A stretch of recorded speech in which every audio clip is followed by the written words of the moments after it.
how do you actually see AIs practically influencing, the future of digital signages and maybe perhaps the real world experiences? You see, I agree with you in terms of the timeline. I think if you talk today, AI is a buzzword. There's a lot of buzz, but to 2026 and beyond, I think AI is going to be pushing digital signage, media technology, from a static communication tool into an adaptive, analytical intelligence layer within the physical environment. So, beyond the buzzwords, the most meaningful shit I see is that AI is making physical spaces responsive. Welcome to Discover Dialogues podcast, powered by TechDogs. The world of business and technology is evolving at breakneck speed. AI breakthroughs, digital transformation, and game-changing innovations are reshaping industries every day. On this show, we dive into the trends, ideas, and strategies driving the future. We're sitting down with industry leaders, innovators, and disruptors to bring you fresh insights, bold perspectives, and real conversations that matter. So plug in, tune in, and let's discover what's next. Manish Kumar is the Managing Director of Scala Asia Pacific, where he leads strategic growth and investment initiatives across the region. With deep expertise in business development and key account management, he drives partnerships that align business goals with real client impact. In this episode, Manish shares insights on the growing role of digital signage and marketing technology in enabling fast, seamless access to information, especially in today's increasingly rapid and connected travel environment. Welcome to another episode of TechDogs Discover Dialogues, Manish. It's a pleasure to have you on the show today. Thank you. Pleasure is mine to sit with you guys. So, Manish, when you look at leaders who shaped fast-moving industries, their journeys usually reveal a certain mindset, and that mindset drives those decisions. You've worked across geographies, customer ecosystems, and cultures, and I don't think any of them operate the same rhythm. And today, you're leading Scala across APAC. A space where actually the whole digital experiences world and the physical spaces are evolving at remarkable speeds. So first I want to start off with your journey. I want to understand the path that shaped you as a person, as a leader. Thank you, Vikram. My professional journey, if I may, if I go back, it has been a blend of global exposures, cross-cultural leadership, and the part where I kick in is that constant urge, hunger to learn. And that has been one of the key driving forces that even today, I read a lot. So if I go back, my professional journey started in Australia, where I completed my 2 masters. Okay. I did a master's in technology. And while I was finishing my master's of technology, I was offered master's in project management. And I'm like, okay, sure. So that, if you look at that, I now have 3 masters, all very self-defining. And that time in Australia was, I would say, those early years were my formative years. Mm-hmm. So they grounded me into understanding technology, structured project management. The inclination towards analytical thinking came from that. And then the ability to evaluate technology, not just as a tool, but as a catalyst of transformation. Nice. So it was, it was not one of those, masters where you just go and you give your exams. It was, you had to go and do on-job training. Oh, nice. Into technology.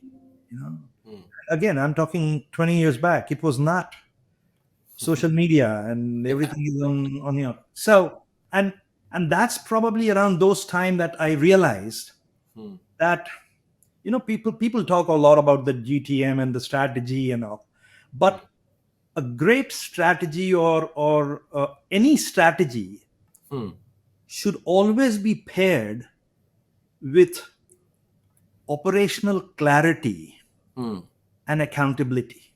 True.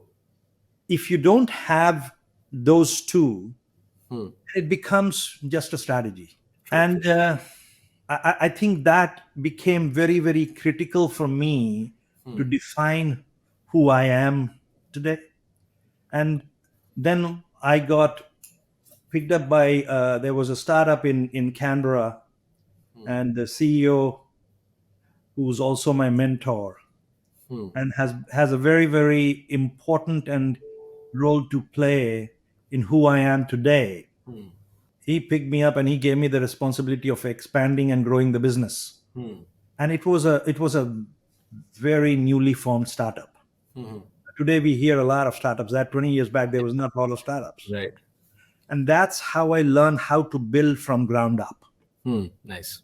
The concept of the GTM strategy, distribution channels, then sit and strategize large enterprise deals. It became those were the ecosystems I started working with. Got it. And that experience taught me that innovation is not just about new ideas. Innovation is much more than that. It is about finding the right market, finding the right market fit, and then being persistent till the value is realized. So and again, all of that helped us, and then we grew the business. It became global. Oh, nice. The second major shift came when I joined Sharakash. I was the founder and the chairman.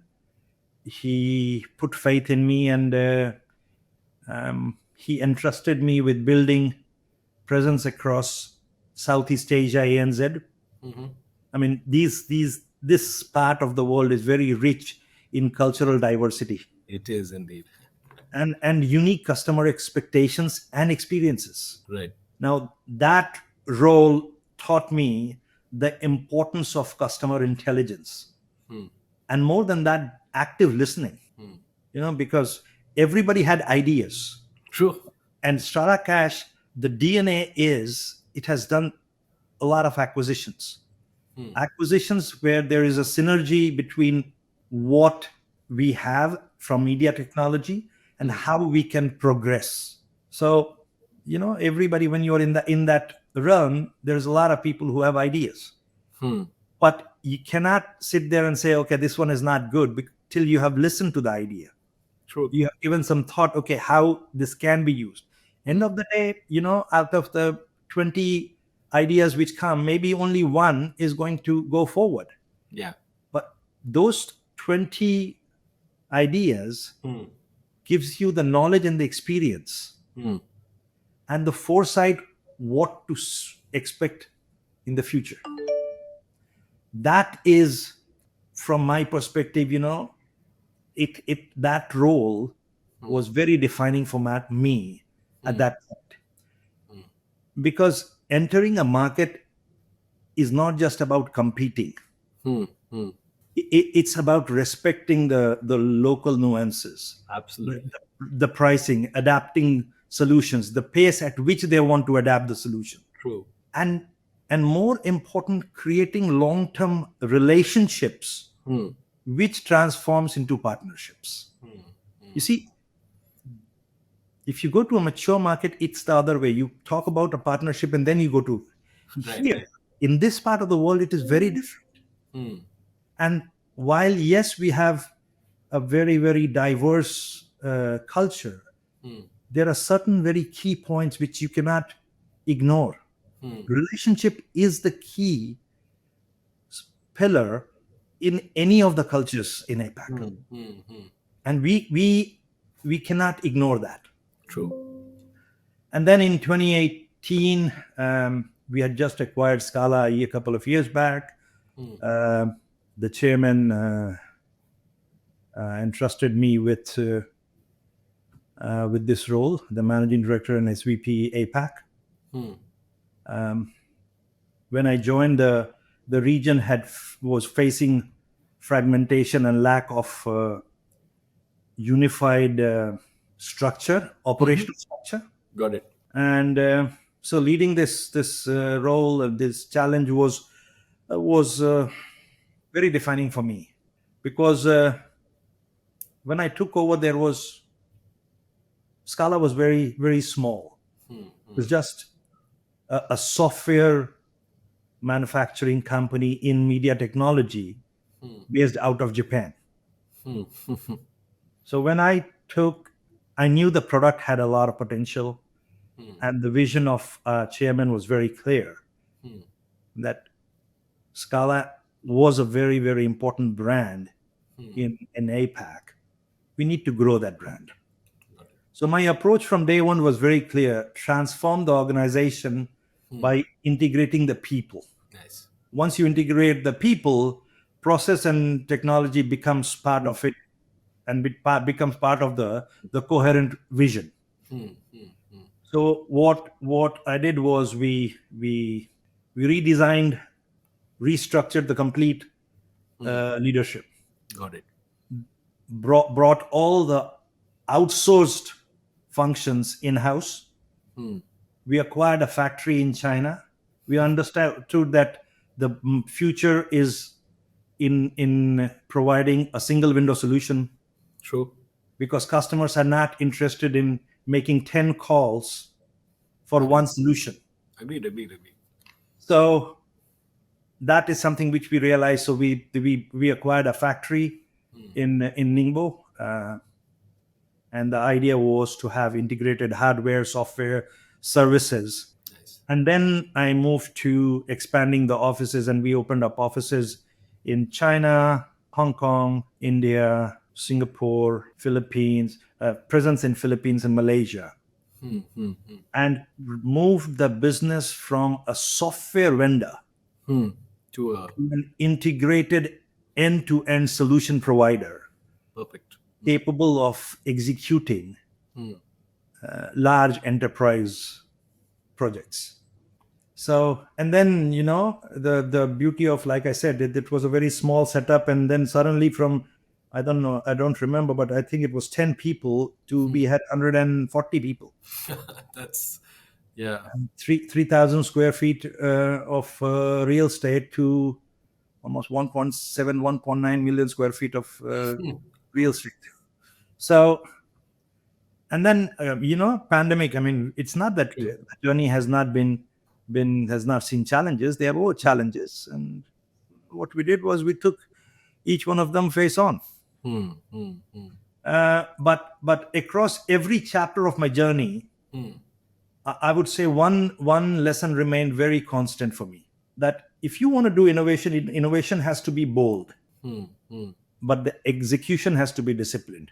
True. So you again, like I said, you can have the best plans and the policies and the business plans in the world, but without the right people, the right culture, and the right operational backbone, all of those plans or strategies is just a concept, and it will not end up in a result.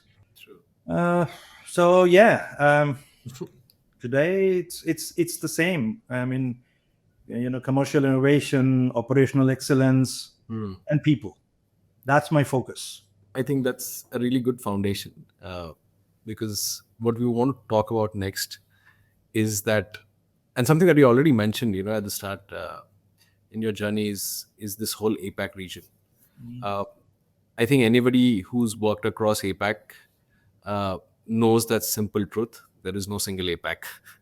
Call it, it's a patchwork of cultures, and then there is customer expectations are very different, and then obviously regulatory environments. And again, I think with time we've kind of realized digital maturity for every country is very different.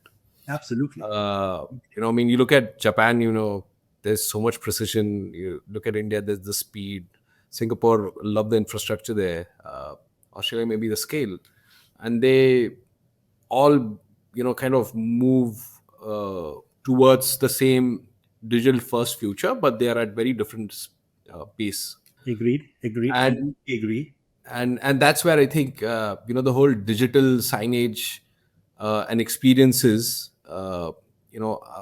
piece is in that transformations phase.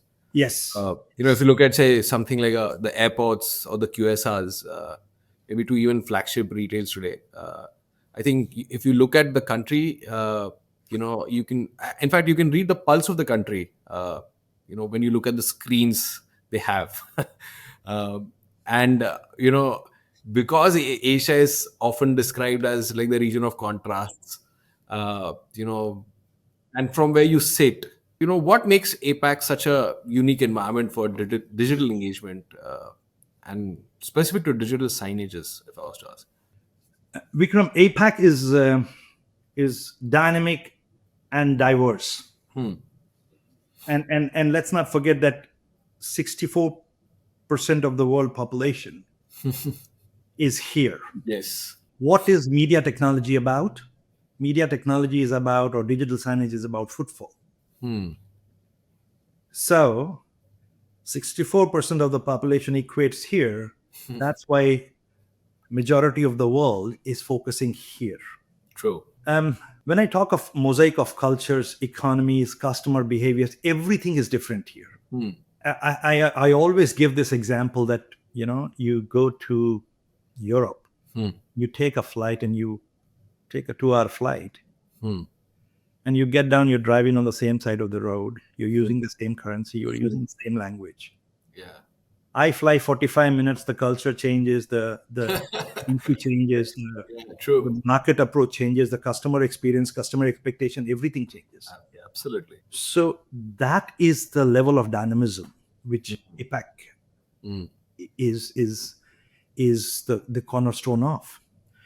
Each market here operates at a different stage of maturity.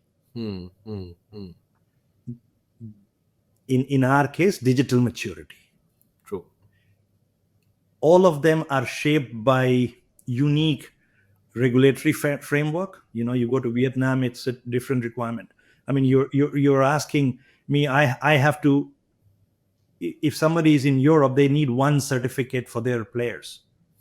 I need 7. Yeah. So those frameworks are different. The consumer expectation is different. The technology or technological adoption rates are different. You cannot have one broom sweeps all in APAC. It does not. But there is one thing which we cannot ignore, that there is a very, very clear common thread. That is the rapid acceleration of digital transformation in this region.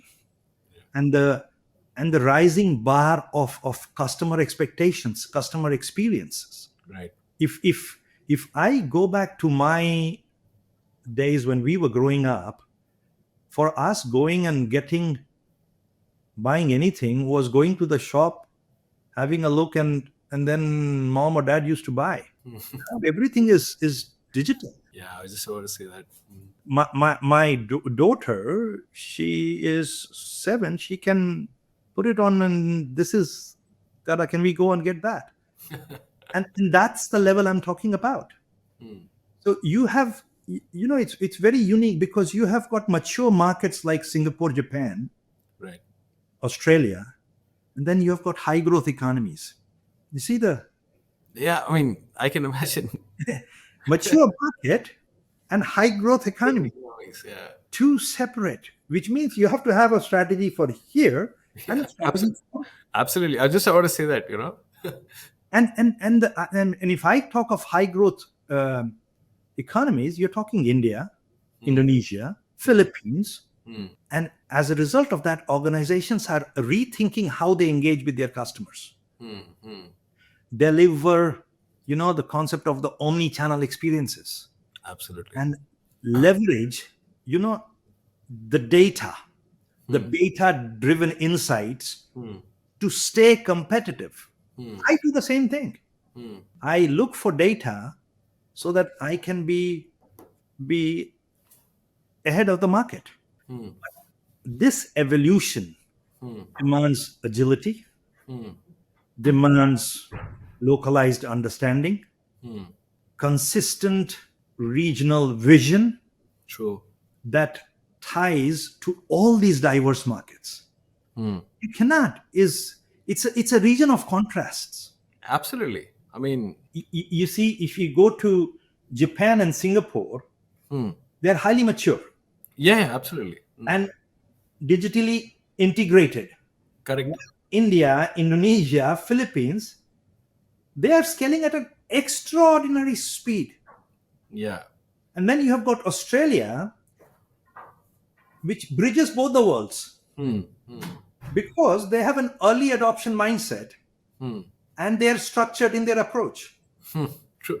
But despite all of these differences, every market we cater to in Asia Pacific is united by that one accelerating force, the rising expectation for meaningful, connected digital experience.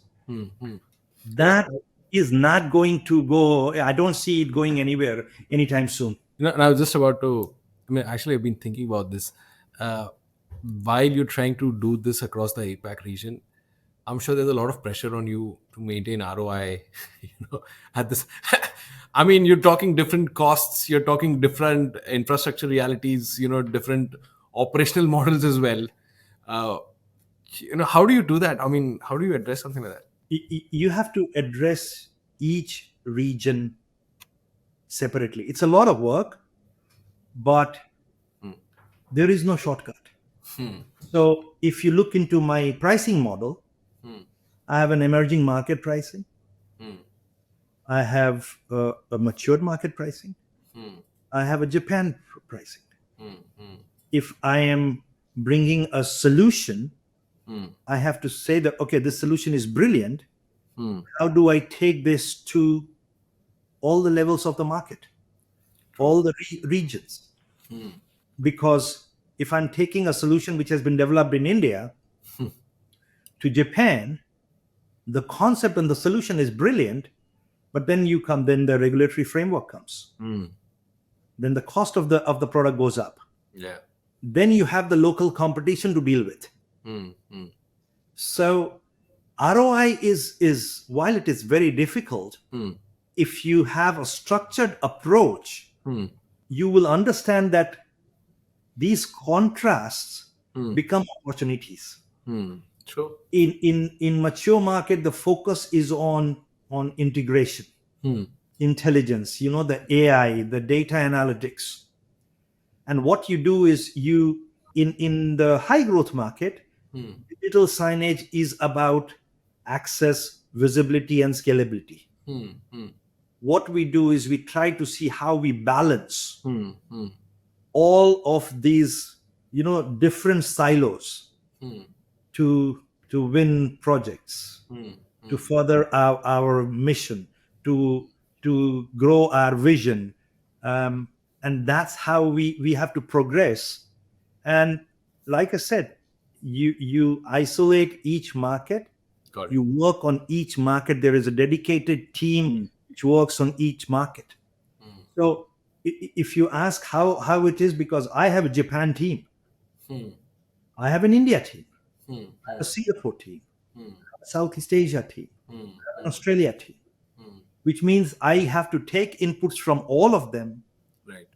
And then we sit, there are sales kickoffs which happen, and then everybody will throw their ideas, and then we sit and we listen. Again, one of the most important things, you have to listen. Right. You don't come up of an idea sitting in this air conditioned room of Singapore and say that's, guys, in India, this is how it's going to be now. Right. That's the recipe for failure. I want to kind of now touch upon something that you mentioned, is that how things have changed in the last decade or so, right? I mean, everything is different. You look at a store, you look at a bank, you look at the airports. And you mentioned your daughter, being able to do things on a smartphone. I think we've reached a stage where customers expect digital ease even in physical settings, Absolutely. and they just want things to be faster. I think the journey needs to be smoothless. The environments need to be intuitive, if I was to say, and that whole omni-channel approach that you mentioned. Yes, sir. So and I'm just going to build off a personal experience. Right, when I walk into a McDonald's today, I'm looking at a digital signage which isn't a screen anymore. It's that moment between me and the brand. Yes. And in fact, that's the shift that's happening, right? Because consumers are expecting a lot of things from physical experiences now. And what are some of the shifts that perhaps you guys are seeing which stand out to you when they're trying to interact with brands? And also, because you're working with brands, how do you think digital signages are helping brands to keep up pace with these new expectations? Very, very good question. A very important question. I mean, you see, Vikram, if we go back in the past decade, Hmm. customer expectations around physical experiences Hmm. have undergone a seismic shift. Hmm. The traditional linear journey, Hmm. we were part of that. Yeah. Walk in, browse, buy, Right. has now evolved into a multi-touch, digitally augmented experience where personalization, Hmm. and I remember a word, immediacy. Immediate. Right. Hey, now, Now, yeah. and seamlessness are just default, are just a norm. Yeah. So today's consumers' expectations are that he expects the brands to engage with them as an individual, Hmm. not segment, Hmm. anticipating their needs and delivering information now in real time. Right. So physical environments, our concept of physical environments have become experience hubs, the experience centers, Hmm. Yeah. places where digital and physical storytelling is converging. True.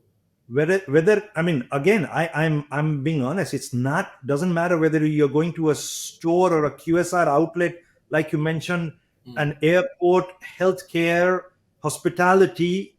People now expect interactive connectivity, visually rich encounters are just, again, has become default.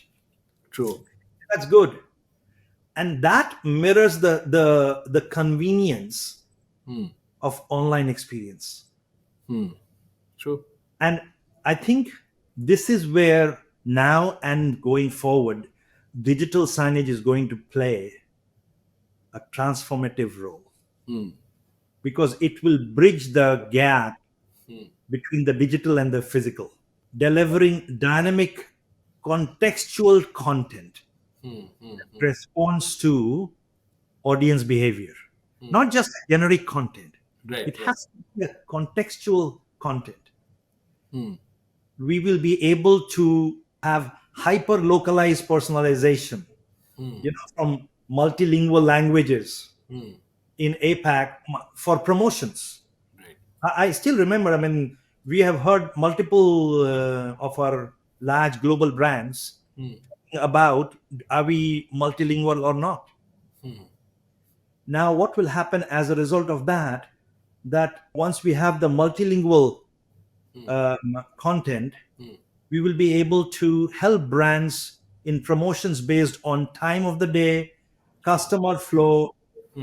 It will evolve into real time engagement through analytics, you know, messaging driven through data, integrate through the mobile, the QR codes, use of social platforms to extend the brand interaction beyond just the screen. And I think the world is moving towards that.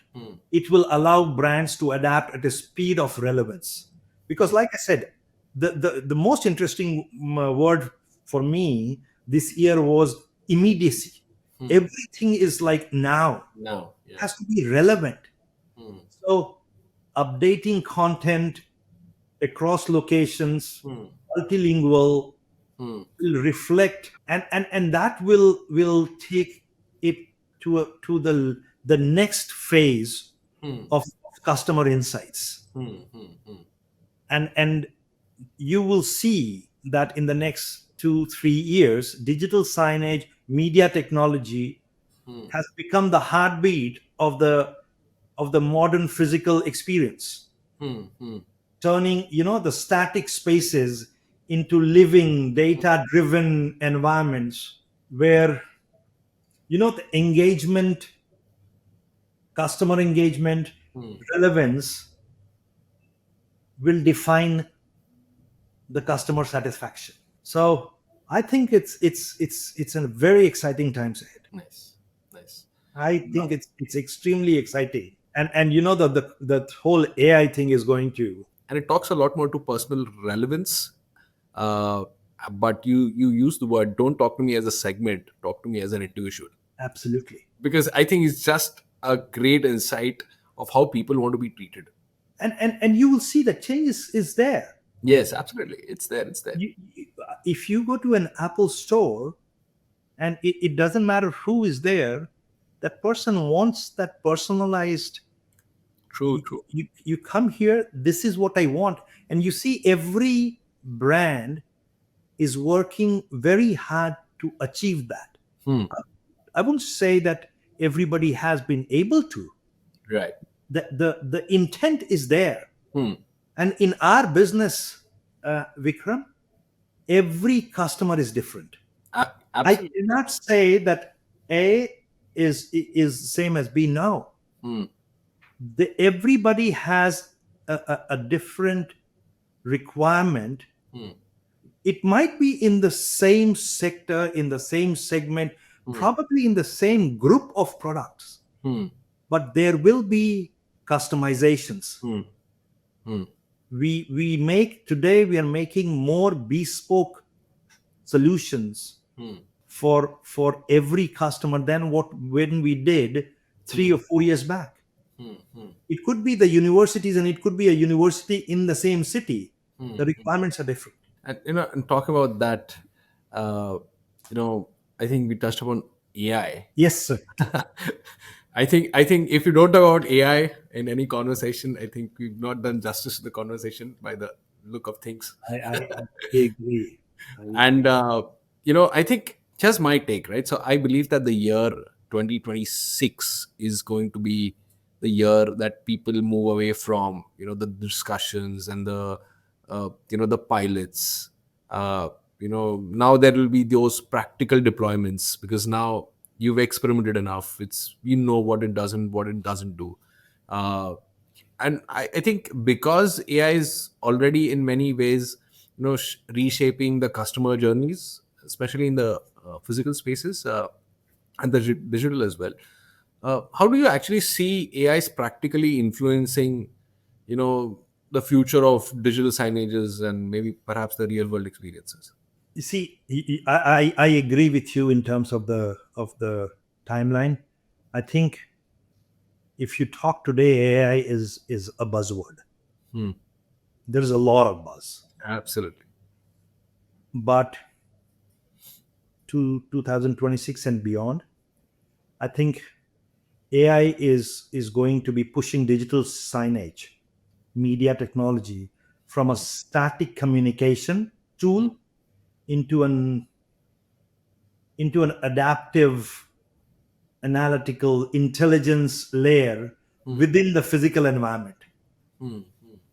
So beyond the buzzwords, the most meaningful shift I see Hmm. is that AI is making physical spaces Hmm. responsive. You see where I'm going with this. Right. We are able to sense, analyze, and act in real time. Hmm. True. So this real time personalization will through AI Hmm. will allow digital signage to serve different messages to different audience at different moments, at different geography, whether it's a computer vision or identifying a broader customer demographics, or linking the loyalty cards to the CRM systems. Context, you remember I was talking about the content will move from becoming contextual through AI rather than just being generic. True. And this, I think, is going to drive a higher engagement. Conversion rates will increase, and that will end up with a higher customer satisfaction. Good. If I do dive further, AI is I can already see that it is happening, and you open up YouTube and you can see all the advertisements which are coming up.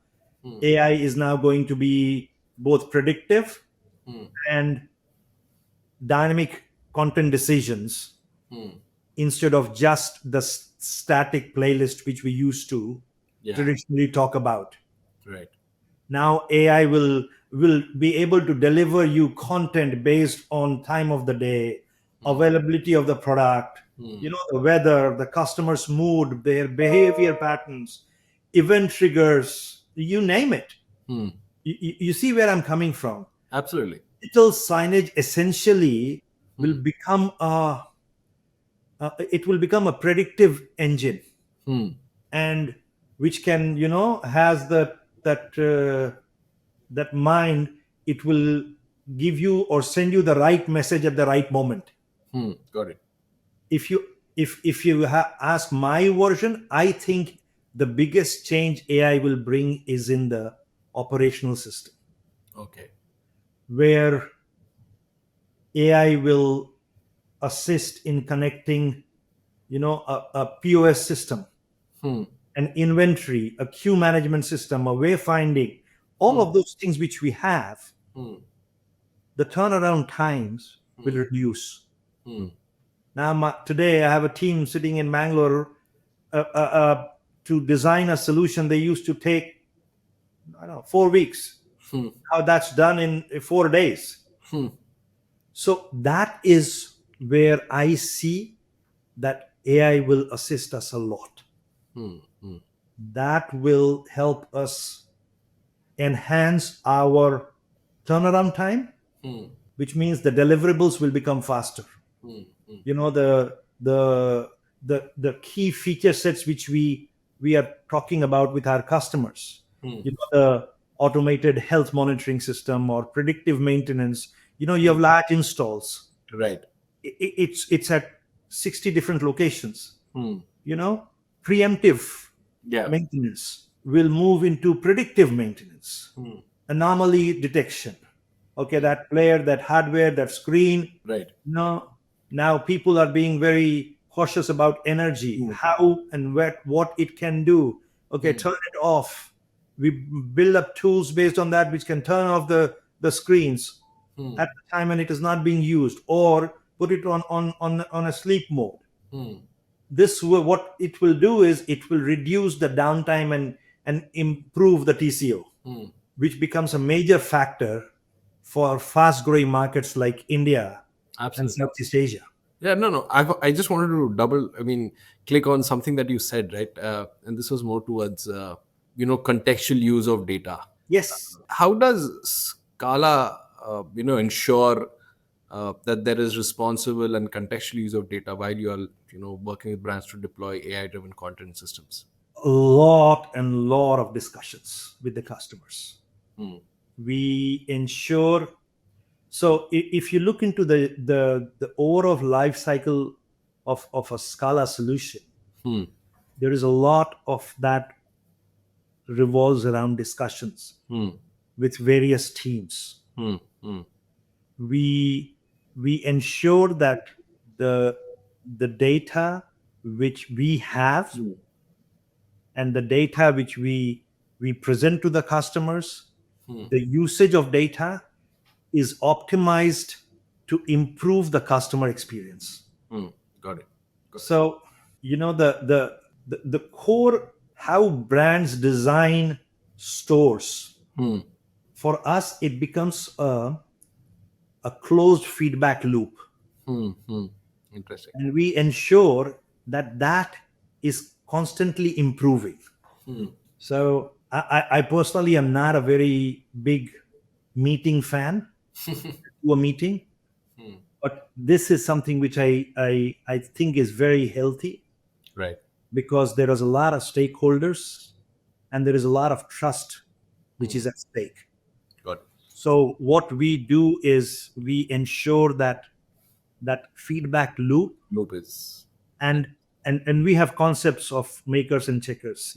right. We will design something, we will give it to the customer. Once we get the feedback and sign off, that's when we execute the data, the content. Got So yeah, that's Got it. Absolutely. Absolutely. And so two things, right? So first we talked about turnaround time. Then we talked about, fast growing economies like India. If you just look at India today, I think it's not just a high volume consumer market. It's also becoming like a test bed for innovation. Uh, there's a lot of push for modernization at one point, and there's also this explosion that happening for a push of organized retail, and the whole GST changes that came, across a couple of months back. It's almost like India is turning into this hotbed for uh, so many things. From that vantage point, or maybe perhaps that backdrop, uh, I want to understand your perspective on, what do you think about what's happening with India and okay. It's true that media technology, digital signage, digitization, digital transformation, different words depend upon where you go in India, is often perceived as expensive. But that perception, and I'm talking of my own experience, shifts once businesses move from viewing it as a cost to seeing it as an investment in experience, efficiency, and revenue generation. 3-4 years back, it was just about digital signage was, the concept of visibility. I think post COVID, a lot has changed.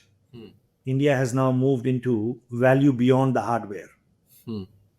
Now they have realized that the real value of media technology lies not just in the screen, but beyond, in the communication, in the power that communication unlocks, the ability to influence behavior, streamline operations, build brand equity at a scale.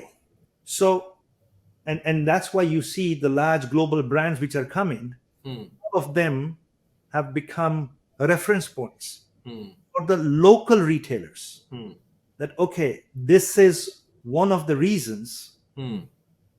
So it's not an expense now, it's an investment. And when content is dynamic, data driven, localized, they can see that the results are there.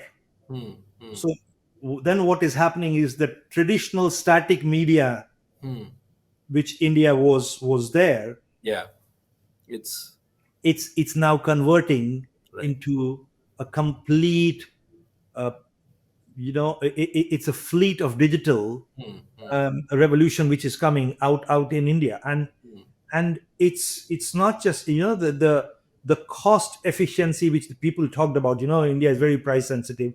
The Right. cost efficiency over time, unlike printed materials that require recurring production, logistic costs, now people have realized that digital science delivers at a much lower cost, Absolutely.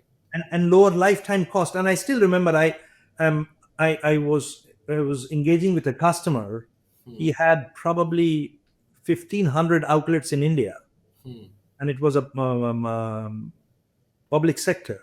They said, but what happens to the ones which is already there in the motion? We have got the static signages. So while he could understand at that point the value, but because of the machinery, he couldn't put a spanner in the wheel and say, okay, then let's put stop here and then, because then you're upsetting an already existing apple cart. Right. But that notion, that concept is now behind us. Nice. People have understood that, sitting in a room on an iPad, you can update promotions instantly. Now campaigns have become measurable. Real-time data is now optimized. Now they are seeing the ROI, which media technology or digital signage is bringing. So if I take the QSR or the organized retail, it's leading to increased upselling, Right. cross grades, reduced perceived waiting times. Because if you go into a large retailer, you're waiting. True. Absolutely. Yeah. Was one of the, now they have seen, okay, if I do this, I integrate this with the pause, the customer knows it's a self-serving, you go ahead, you do it and you move on, and it is not disruptive. So that those concepts have started becoming very relevant. True. I people can talk, but the change is for you to see now. Yes, I agree. So these measurable results, Vikram, they are now justifying the investment far more effectively True. than the static one-way communication which was there We're back in the day. back in time. True. And let's not forget, it's India is a fast-growing consumer economy, and you're absolutely correct. It has become an innovation hub, and I will always have a soft spot for India. So Absolutely. I think people outside India also have a soft spot for India. absolutely. I mean, if you talk to my chairman, he is very, very passionate about bringing and growing the business in India. I mean, he's sitting out there in the US. He doesn't need to, but I mean, you're talking 2012, 2011, he had started that let's get into India and start growing the business. Nice. Because the potential it's not just that the potential is not there, potential is there, but it has taken some time, but the realization of that potential is now taking shape. I personally think that India today stands at the intersection of unprecedented consumer growth and digital reinvention. I mean, you see one Diwali festival and you were spending $4.5 billion in gold buy. So like if you go back to my initial statement, Yeah. the value of APAC is that 64% of the world population is here. True. And now you're talking of 1.4 billion people of a median age under 30, Yeah. rapidly expanding middle class, buyer behaviors are changing. One of the most exciting consumer economies, not just in scale, but in appetite and innovation, is India. I Absolutely. think the opportunities are absolutely, I mean, it's just massive. Massive. And would you kind of take the same sentiment across, to the APAC region as well? I mean, in terms of the future of digital engagement? Yes, again, at varied, when I talked about mature markets and high growth economies, the uptake in certain high growth economies are still a challenge, and it is not at the scale which I see in India. And I'm not saying just because I have a soft spot for India. I'm saying because that is the experience I have because this is what I do day in and out. And see how the other economies, and because of the geopolitical, the political, there is a myriad of things which comes in. Absolutely. So it's not just one thing which is going to define the future and the progress of the solution or the technology. It's in Sri Lanka there was economic issues, political issues. Right. So you have to be cautious, and then the rebuilding phase will start, and then that's how the economy will start. So I think there are other Southeast Asian economies which are going to definitely progress very fast, but I do not see that at the same speed at which it is happening in India. Got it. Got it. And that is also fueled because of what the government is doing in terms of the digital public infrastructure. Absolutely. Absolutely. It's reshaping how businesses are engaging with consumers. Absolutely. Absolutely. Your UPI is now famous here. So I don't know if you watched this video. I think it's a presentation by Nandan Nilkane. He talks about the digital infrastructure build that they've done, the backbone that they've built for, India in the last the last decade or so. I think fantastic conversation so far, Manish. We've talked about the region, obviously. We've talked technology. And I think we've covered the most important aspect, which is the customer. But I think behind all of this, there is leadership, like we talked about it, right? The decisions, the trade-offs, the cultural nuances, because you need to shape these teams who are going to succeed across the APAC region. So I want to move into that one side of the conversation. Just one question, and about what are some of the leadership lessons that stood out to you and that you would advise your people who look forward to you in managing such a diverse region and with such global consistency? lot of hard work, lot of time, persistence. But look, leading APAC is both a privilege and a balancing act. I'm sure it's not new to you that it's a region defined by diversity, pace, paradox. Markets are vastly different, different stages of maturity. All of that is there. Yet the hunger, the appetite to transform, to grow, to be global is there. So I tried to, I had a concept of one APAC, which means lead with a unified vision, not uniformity. Nice. You can't. No, I completely agree. The key is to align everyone. It's the team. It's the team. I always say it's the team. The loyalty which comes out of the team is just phenomenal. And I have members of my team who've been with me for 17, 18 years. Oh, that's a lot. It's not just one part that I would say that, oh yeah, it's just in India. Or Across the region. across. Oh, fantastic. And the growth they have seen within the organization. I think what I do, I think good is to align everyone around a common purpose, Right. while allowing the local teams to adapt, execute based on their market realities.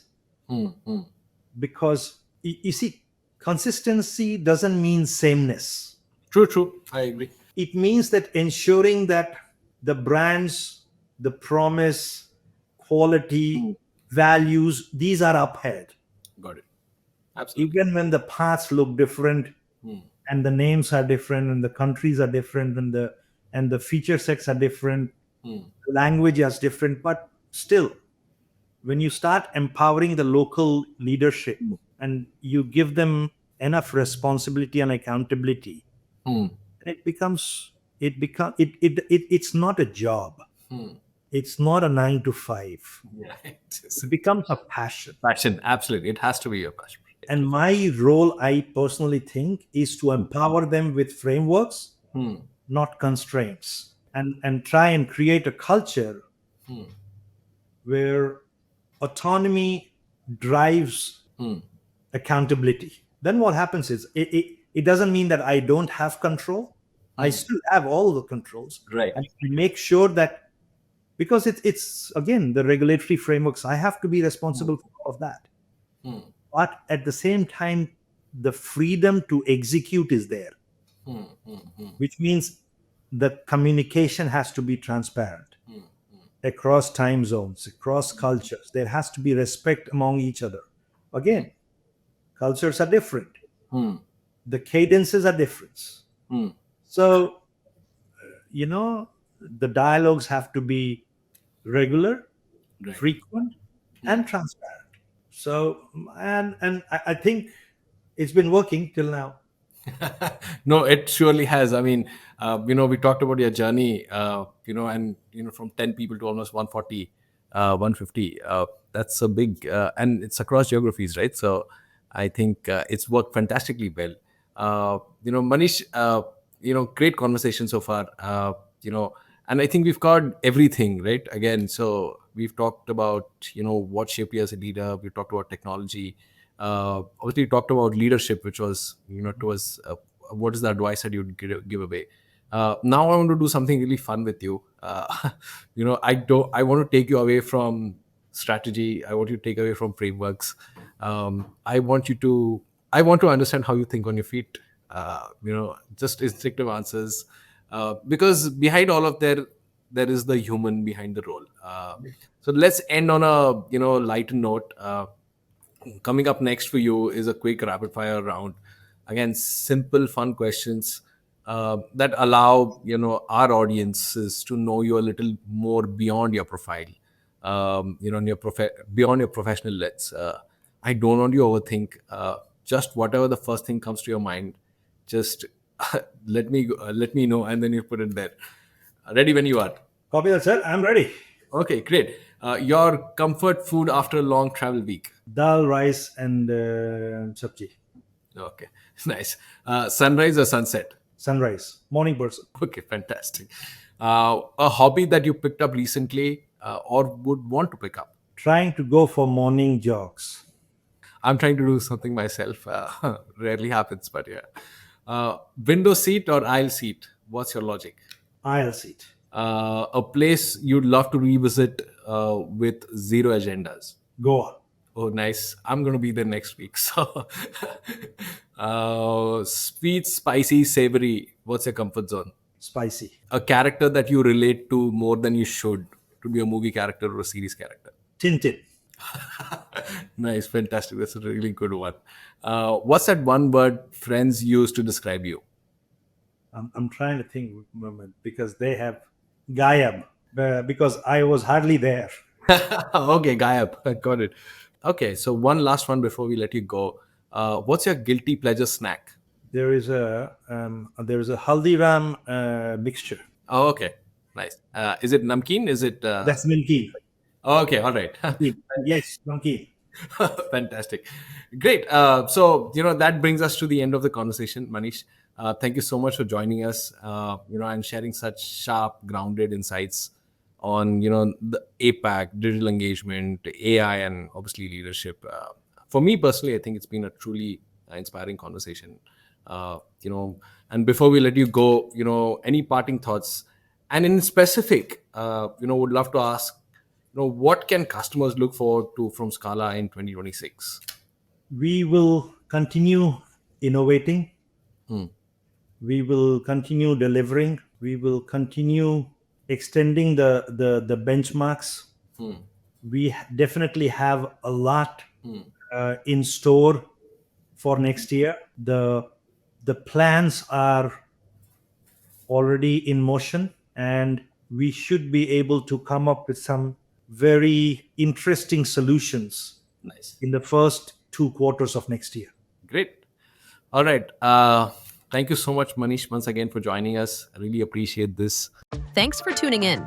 If you enjoyed this episode, subscribe on YouTube, Instagram, or your favorite podcast app. Catch past episodes and more at techdogs.com. See you next time.